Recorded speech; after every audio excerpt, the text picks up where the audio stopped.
Okay, ulit po. Magandang araw sa atin lahat mga kababayan, saan man panig kayo ng daigdig naron. Dito na naman tayo sa another episode ng ating vlogs, Badong Aratilis po. Pag-uusapan natin ngayon, ito po, no, nagbanta po itong Blue Ribbon Committee ng House of Representative na sila po ay, si BP Sara po ay maaari daw nilang kasuhan ng plunder, no, dahil po sa hindi masagot-sagot yung kanilang akusasyon o hindi maipaliwanag sa kanilang maigi, no? Mga spoiled kasi 'to, eh. Yan po mapag-uusapan natin, pero bago yan, pindot na. Okay, pag-usapan natin, no? Alam po ninyo, ito po, hindi pa po pasintabi po dito sa mga congressman, no? Hindi pa po naililibing man lang. Hindi pa po humuhupa. Kanina po nanonood ako ng TV Patrol. May baha pa rin po sa Kabikulan. Hanggang bewang pa rin po yung tubig ng mga tao doon, no. Hindi po kayo makapaghintay, no. Wala nga po kayong makita, hindi nga po maramdaman ng mga mamamayan yung aksyon ninyo. May malaki po tayong suliranin ngayon, no,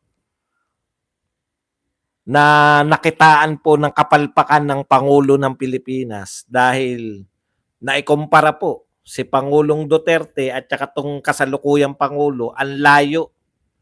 Marami pa pong nawawalang mga tao. Charmy Vlog, thank you very much sa Sec 50. Happy Blessed Sunday, Kuya.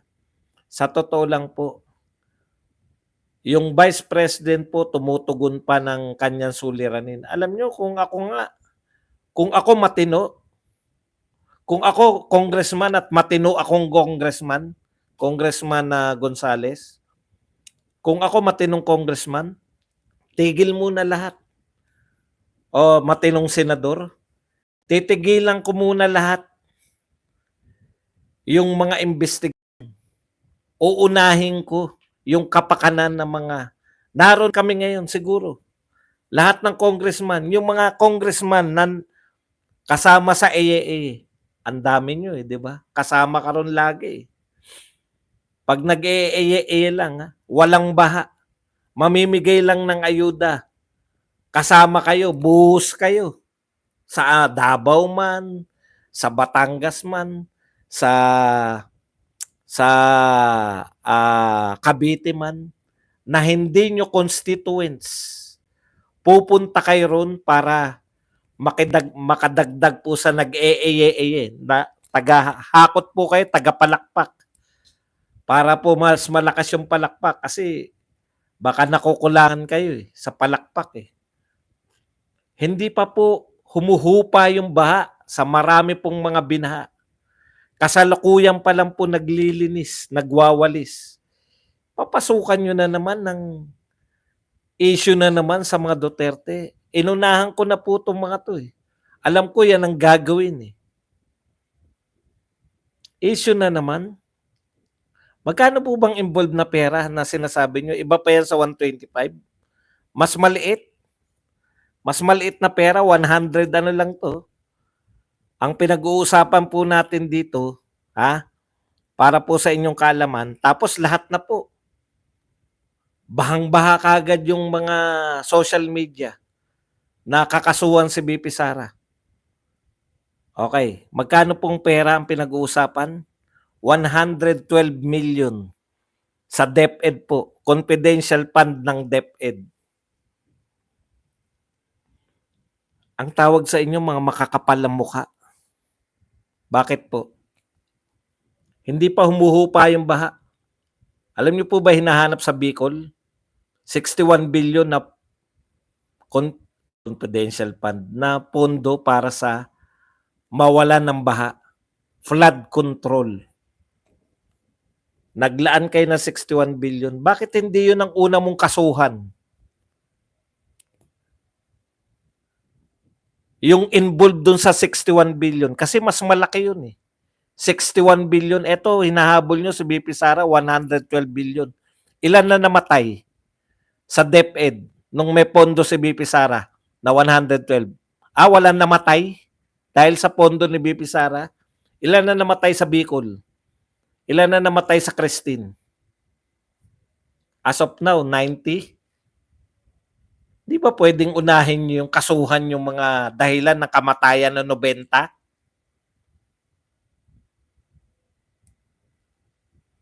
Matindi kayo. Mamaya natin tignan ha. Mamaya natin tignan kung meron talagang kaso itong mga to. Pero dun pa lang po, sa bigat pa lang po. Sa pagkakapundo ba ni BP Sara may namatay? Malamang wala. Baka nga may nailigtas pa eh. Di ba? Anong sagot ni BP Sara? Saan gagamitin ang confidential fund ng DepEd? Sinagot ni BP Sara yan eh. Hindi lang kayo nakikinig. 3 po paggagamitan. DepEd to ha. Iba po yung sa OBP. DepEd po to. Ano po sabi ni BP Sara? 3 paggagamitan namin ng confidential fund ng DepEd. Una, yung mga droga sa eskwelahan. May mga pusher. Ikalawa, yung mga nag-grooming na mga may edad sa eskwelahan is either teacher, Johnny Baby, etc. At ikatlo, yung nagre-recruit ng NPA. Ang ganda ng layunin, di ba? Ng confidential fund ng DepEd, 3. Maiiwas yung mga estudyante sa droga, maiiwas ang estudyante sa recruitment ng NPA, maiiwas ang estudyante sa mga nag-grooming. Ano yung ibig sabihin na nag-grooming sa mga hindi nakakaalam? Pinaiibig yung mga estudyante sa pamamagitan ng mga kabutihan. Ililibre, payuhan, hanggang sa mahulog ang loob ng bata. Masama po ba yun? Magkaalaman na tayo. Ngayon, ano po ang nangyayari? Ano, ano po ang nangyayari ngayon? Mayroong nilaan ng pondo ang pamahalaan.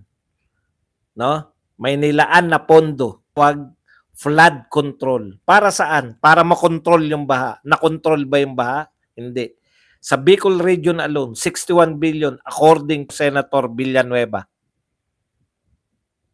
Ikumpara nyo po yung 61 billion sa 112 na maganda ang layunin. Maganda rin ang layunin ng 61 billion. Ano po layunin ng 61 billion? Mailigtas sa baha ang mga Bicolano. Ano po layunin ng confidential fund ni BP Sara sa DepEd? Mailigtas ang mga estudyante sa recruitment, sa grooming, at sa droga. Dahil po ba sa confidential fund ni BP Sara, nagkaroon tayo ng malawakang recruitment? Nagkaroon po ba? Hindi natin masusukat yan. Dito po ba? Nawalan po ba ng baha? Binaha pa rin. May 61 billion na.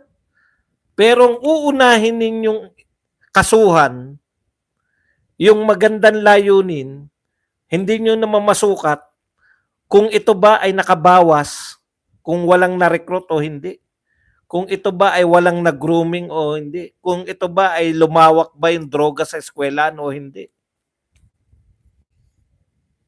Kakasuhan nyo yun. Parehong magandang layunin. Pero ito nakita natin, magandang layunin, hindi maganda implementasyon. Bumaha eh. Hindi ba kung ikaw matinong congressman, Gonzales,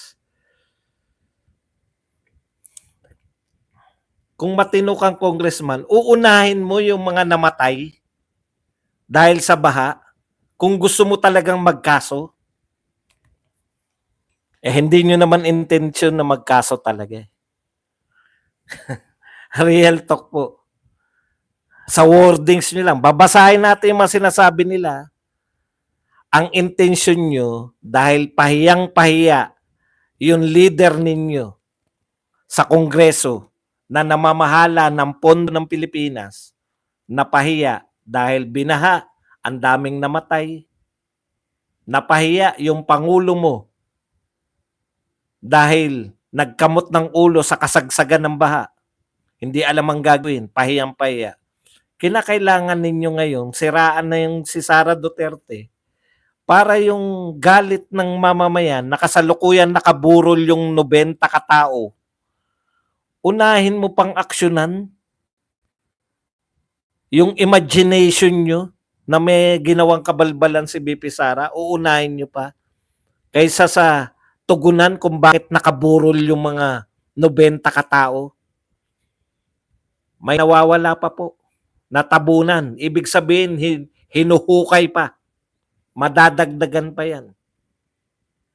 Imbestigahan nyo bakit marami namatay samantalang ang bagyo ay mahina. Okay. Di ba? Alam natin yung ginagawa nila. Pansyak yan eh. Yung pansyak. Kakasuhan si BP Sara. Di lahat ngayon. Naku, kakasuhan. Lahat ng dyaryo, dadalin. Kakasuhan.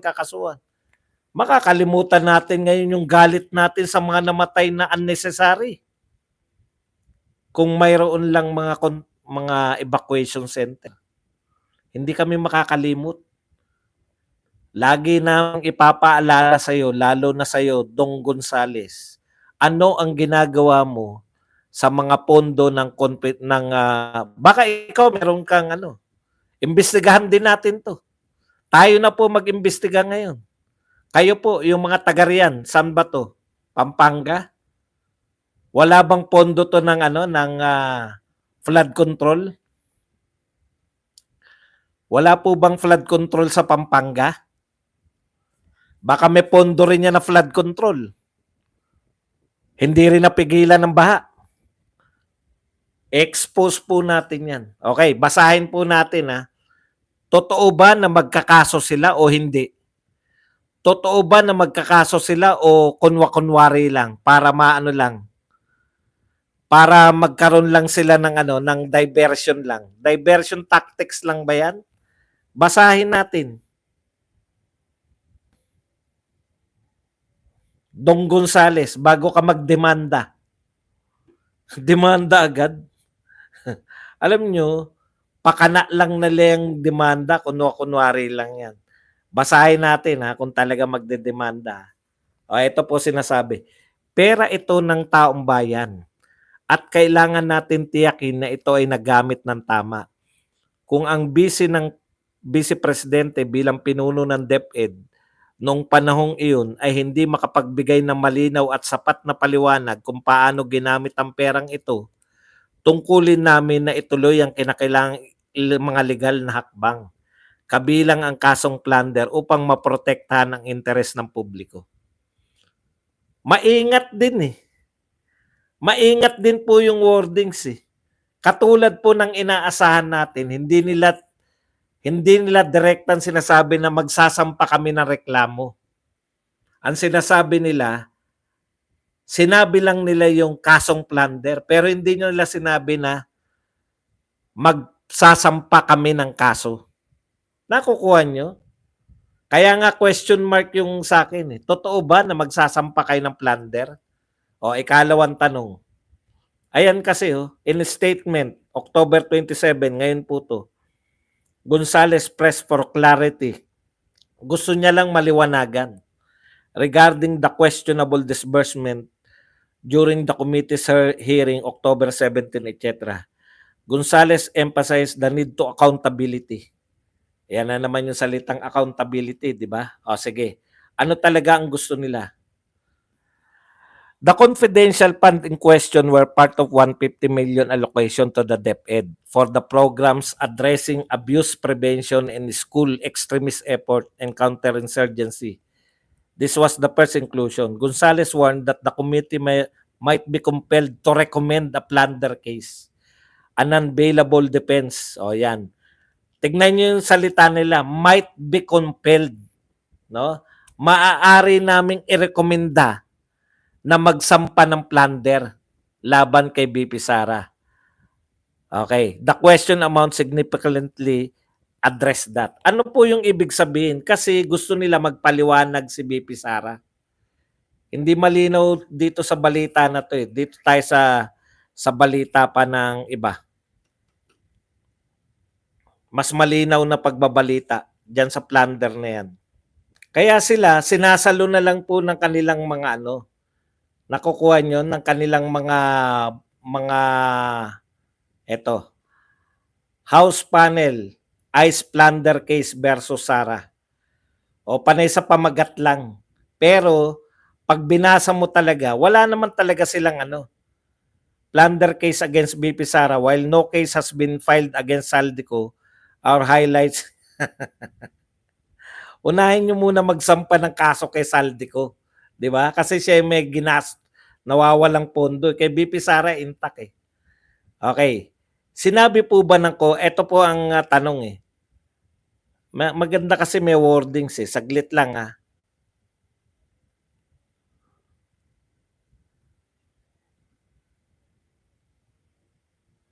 Hanapin ko lang yung maganda yung wordings ng ano talaga yung problema nila dyan sa kaso na yan. So pinalulutang po nila na merong isasampa na kaso, di ba? Sara warned, explain confidential expenses or face plunder raps. Okay.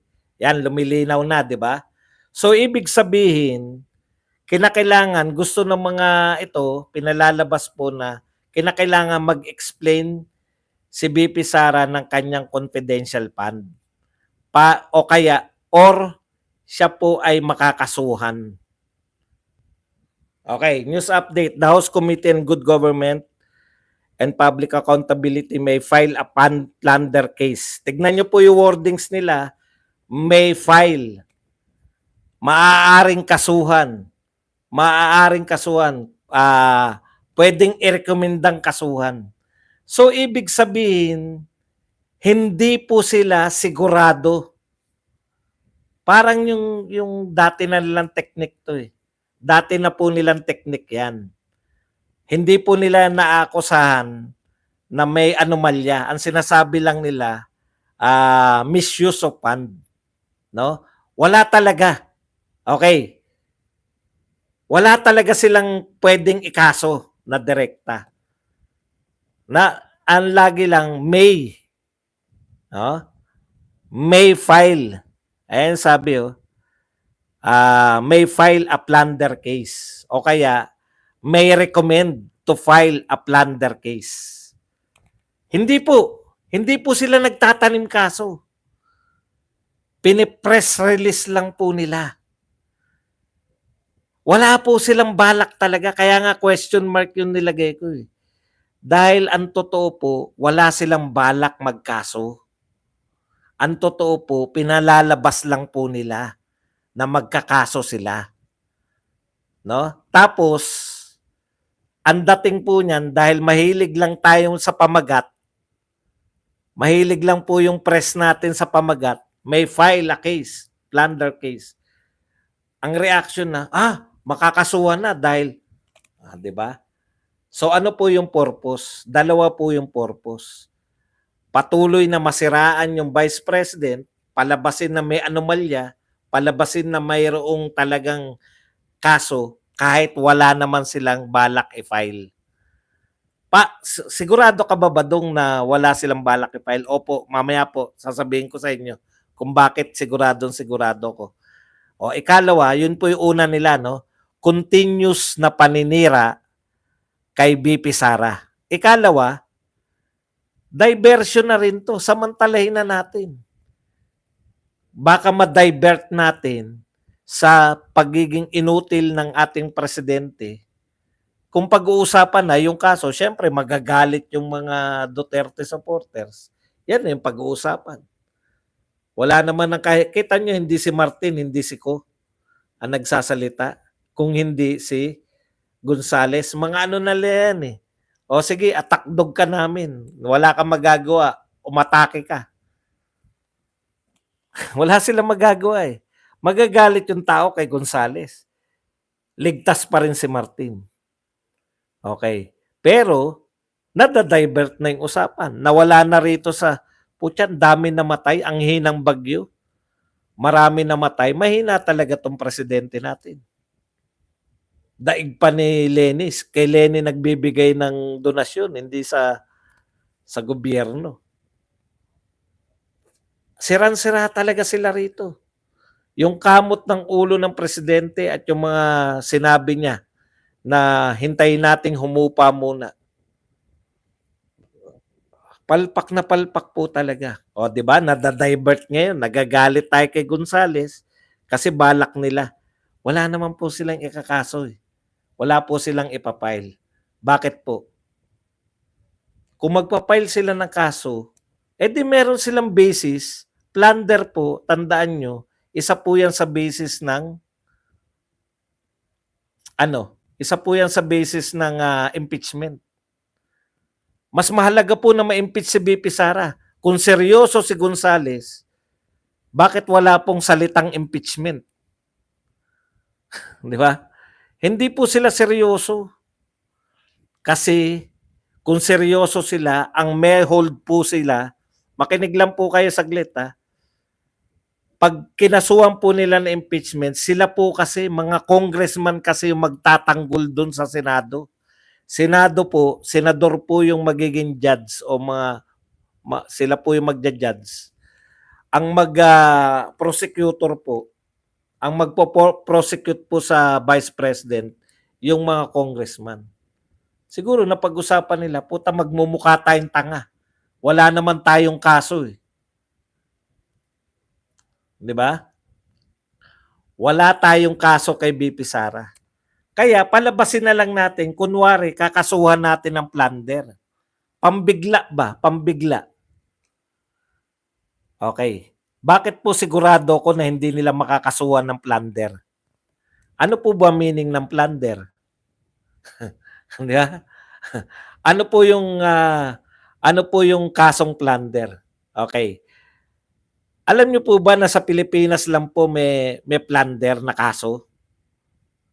Yung plunder po, meaning po niyan sa ibang bansa, yung yung malawakang pagnanakaw, pero hindi po kaso. Sa atin po may kaso Ito po ang kahulugan ng plunder sa atin. The document defines and explains the crime of plunder according to Republic Act number 7080. Tignan nyo, may Republic Act 7080. It discusses that plunder is committed when a public officer, so pang-public officer lang po to, amasses at least 50 million pesos worth of ill-gotten wealth through a combination of series of criminal acts. Ibig sabihin, para mo makasuhan ng plunder ang isang opisyal, kinakailangan may ill-gotten wealth siya. Nagpayaman siya. Ninakaw niya. Sari-saring paraan. Pwedeng yan ay share niya sa mga pagnanakaw ng iba, Hinatian siya. Pero ito po ay ill-gotten. Meron siyang mga ginawa, hindi po legal yung pagkaka-accumulate niya ng 50 million.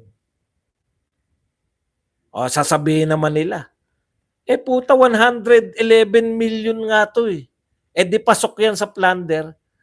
Ang tanong, pinagbibintangan nyo ba yung 112 million na yan ay napunta kay BP Sara? Di ba? Wala naman silang binibintang Ang sinasabi lang nila, hindi maipaliwanag. Kinakailangang ipaliwanag. Dahil ayaw ipaliwanag sa amin ni BP Sara, baka makasuhan siya na plunder.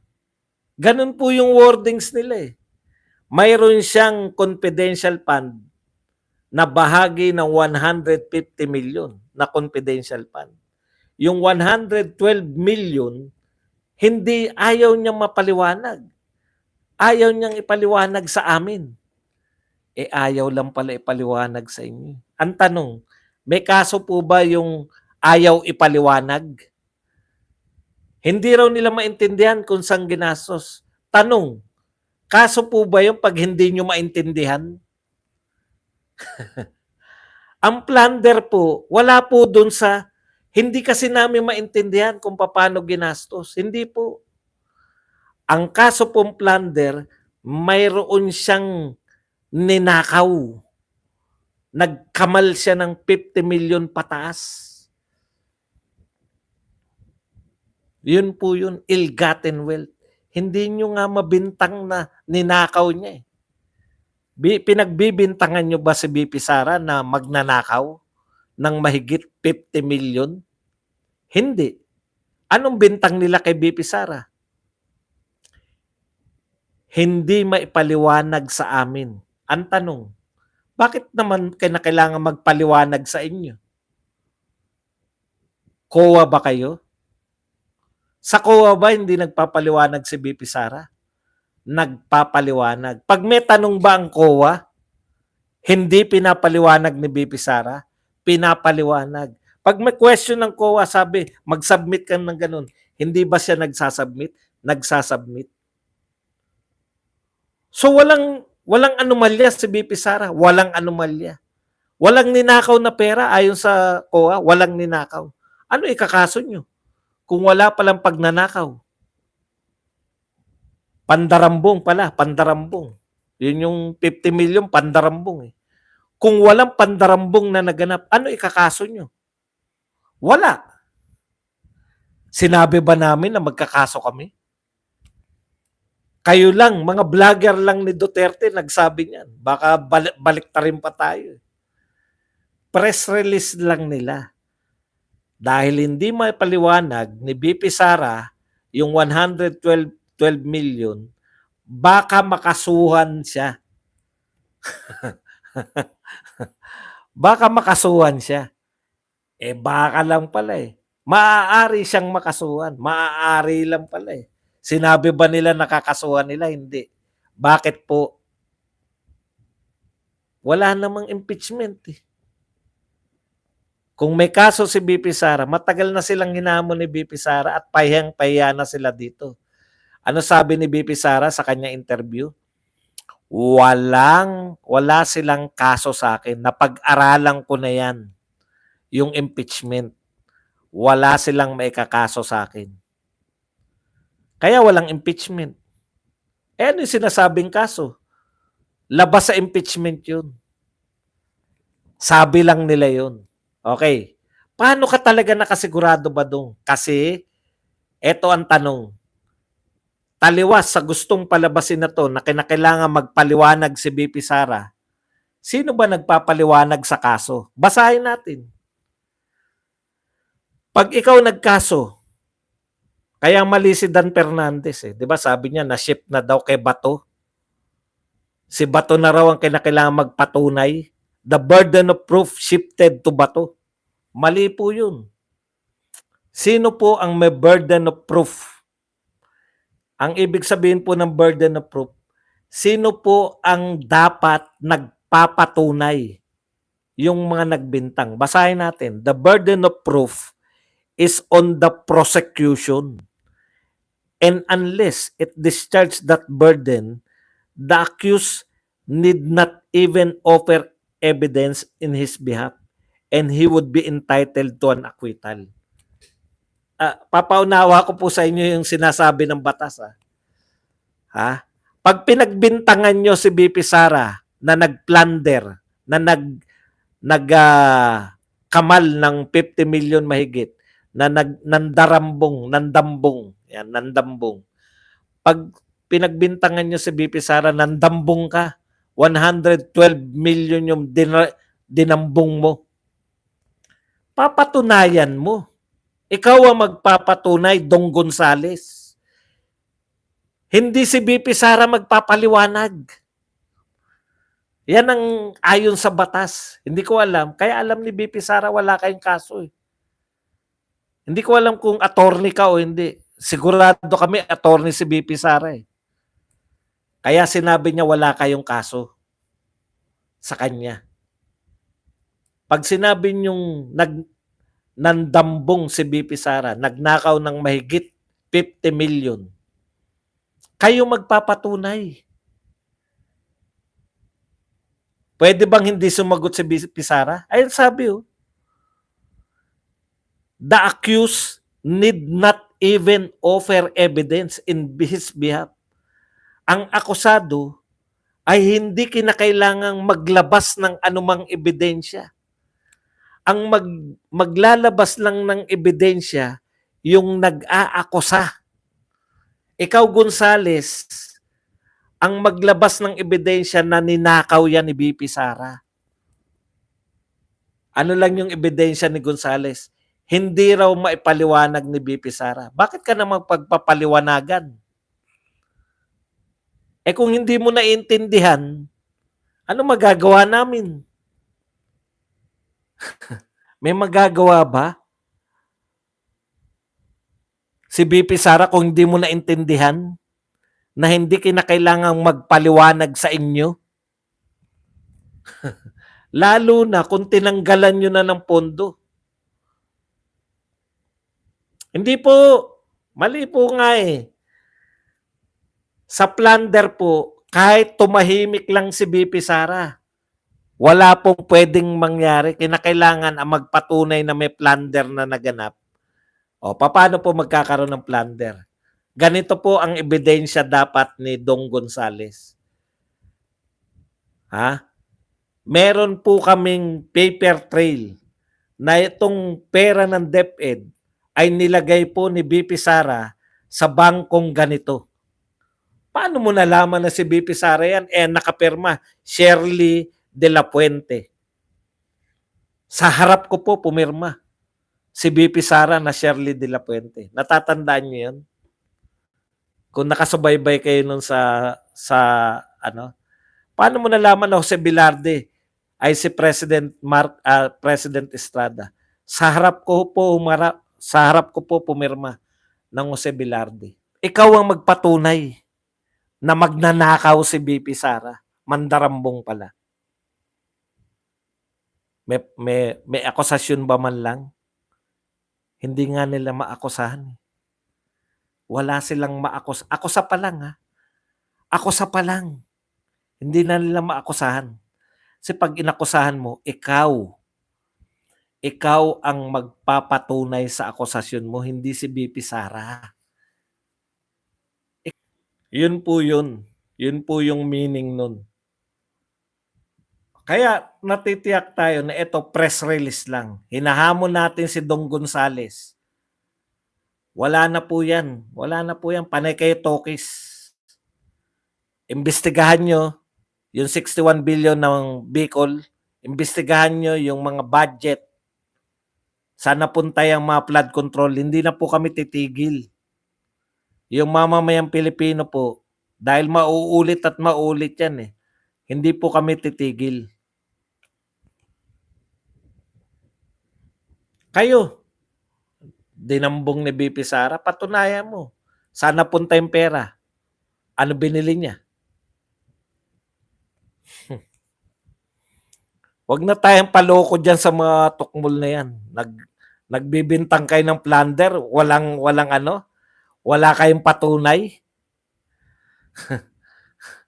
Patulan na natin yung mga yan. Ngayong binabaha ng mga Pilipino. Nagkakandamatay ng mga Pilipino. Papayag pa kami na bintang-bintang lang kayo na walang katuturan. Kakasuhan nyo ng plunder dahil hindi mo maintindihan yung hindi mo maintindihan yung batas ng confidential fund. Ang confidential fund, confidential nga Hindi ipapaliwanag sa iyo yan, Gonzales. Hindi ka kasama. Presidente, Senate President, Speaker of the House lang ang binibigyan yan. Dahil yan confidential. Pero dahil kinalkal nyo, patunayan nyo na ninakaw yan ni VP Sara. Dahil kung hindi mo mapapatunayan, wala na yung mga kaek-ikan nyo lang yan. Patunayan nyo na mayroong kayong pinatayo sa mga distrito nyo, nagpatayo kayo ng mga flood control. Kasi kung Pati di-divert nyo, hindi pa nga nalilibing yung mga namatay. Oh, may nasira pala sa flood control. Bakit nasira? Yan ba yung nakapatong lang yung ano, wala akong nakitang bakal? Matatapos din yung ano nyo, yung paghari-harian nyo. Sana mas maaga na. Yan lang po ang ating topic.